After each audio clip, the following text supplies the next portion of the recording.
Current scenario ये है कि कुछ केसेस में इंक्रीज़ हुआ है, कई पार्ट्स, कई देश के भागों में, पहले साउथ में, वेस्ट में, और अब कुछ केसेस बाकी कंट्री के पार्ट में आए हैं। लेकिन अगर मैं आपसे ये कहूँ, इस समय कोई वरी करने की इतनी कोई ज़रूरत नहीं है, सिर्फ विजिलेंट रहने की ज़रूरत है।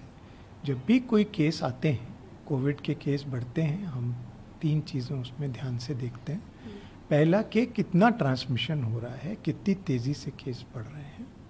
दूसरा कि क्या वो इम्यूनिटी को अवॉइड कर रहा है, जो पहले से हमारी नेचुरल इम्यूनिटी बनी है और जो वैक्सीन्स हमें लगी हैं, उसके बावजूद भी वैक्सीन की इम्यूनिटी बहुत इवेड हो रही है।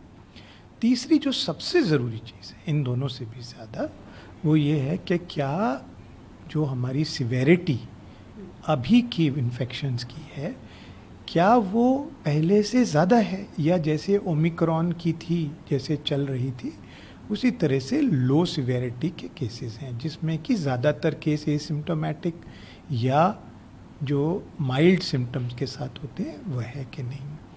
तो ये 3 चीज़ें हम देखते हैं उससे पहले के कहने के कि किसी चीज़ को वरी करने की ज़रूरत है। तो ये अभी तक इस तरह से ये अंडर मॉनिटरिंग है। इस